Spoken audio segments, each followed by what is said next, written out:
Good morning, class. My name is Marais Saint, and today I'm going to talk to you guys about Walgreens. Walgreens is interesting. I was able to find an article about the company that is titled "Investors Wonder If Walgreens Has a Cure." The author was Kelly John by the Wall Street Journal, and the article was published on January 7th, 2013. The general premise of the article was that analysts out there gave Walgreens a stock upgrade due to the fact that its future prospects looks to be a lot better than that of last year's. Last year, the company had this huge issue with a BPM manager, which is a script manager that provides discounts to its members um, uh, um, through pharmacy services. Well, last year, Walgreens couldn't agree in a contract, couldn't agree between the contract terms that suspend their contract for a set period of time for about 8 months in the year. That ended in a net negative effect on Walgreens that had reduced its revenue to about 8%. So they incurred an 8.2% revenue loss when you compare the revenue this year compared to last year's. Um, One of the second reason I wanted to do this about Walgreens was because of their CEO. I found him to be a fairly interesting man. He's very educated. He went to Purdue University in 1980. That's when he entered the business. He worked for Walgreens since. He entered there as a technician, and he went to pharmacy school. Got his pharmacy license, then came back, served as a pharmacist, and then from there he just kind of took off to a district manager, and then to working in the corporate, and then joined the board of directors, then get promoted to VP, then president, and CEO to present times. It's very interesting, and he's written a couple books, which I've read a few, but he's very an interesting man. One of the second reason I want to do this about Walgreens too is that um, Walgreens is CVS's competitor, and I work for CVS. I've been with the company for about 4 years now, and I decided, hey, you know what? This will be like a chance for me to know something that I haven't considered or known about Walgreens, given that I work at store level and I'm currently an assistant store manager. Maybe it'll give me a competitive advantage from the next guy if I decided to continue my career with CVS Pharmacy. This is a general company overview, a little background on Walgreens. The company operates retail drugstore chains that are engaged in the retail sale of prescription drugs, non-prescription drugs, and general merchandise. In 2012, it opened 246 new stores throughout the world, mainly in the U.S. and Puerto Rico.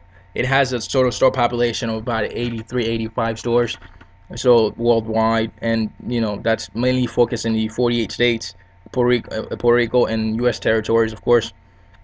Um, it is one of the fastest growing retailers in the U.S.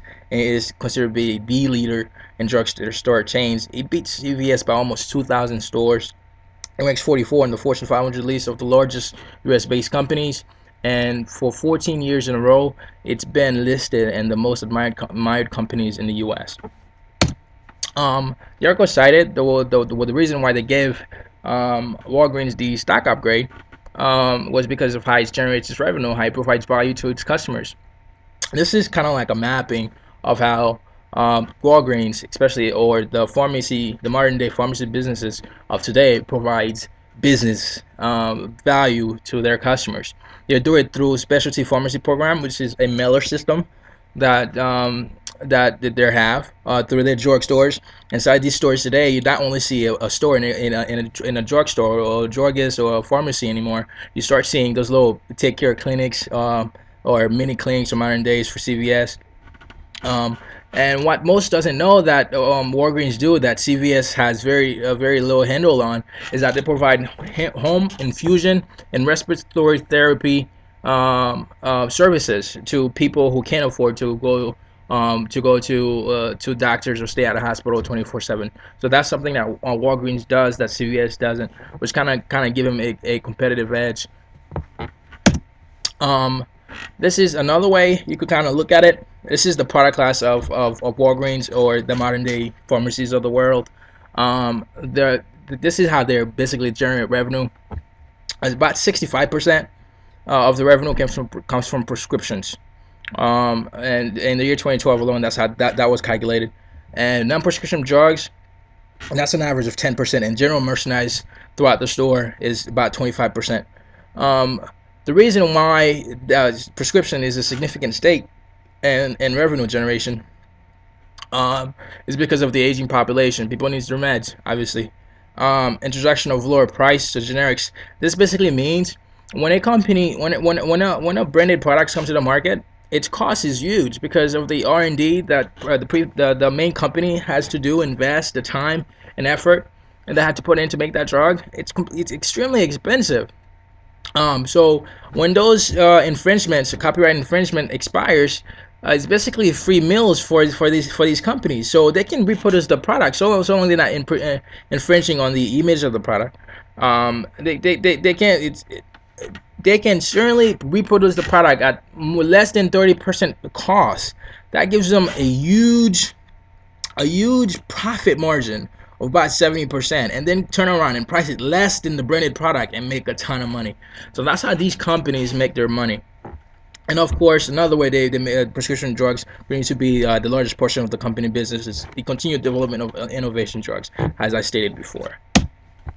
Um, a strategy for Walgreens in terms of growth globally as well as domestically is through opening new stores. In 2013 alone, they expected to pass the 85 store population mark.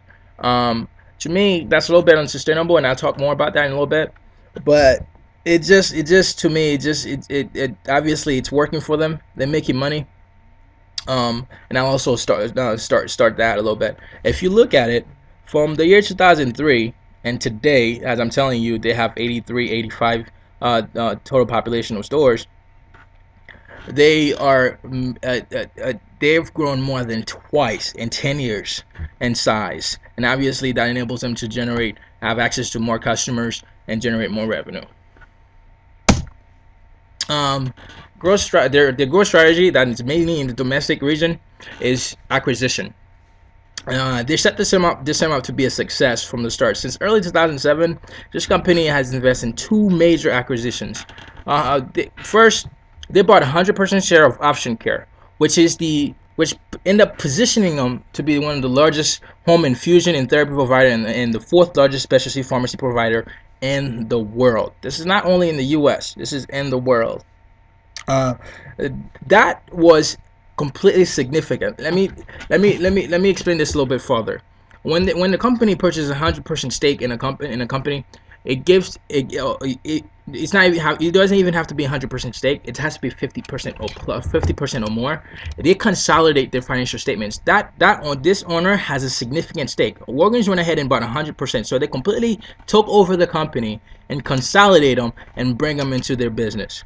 Another acquisition that they did for that year is they bought 100% ownership of Take Care Health System Incorporated LLC. That's the cleaning operators that you're now seeing in their stores that's building up, especially those high volume stores.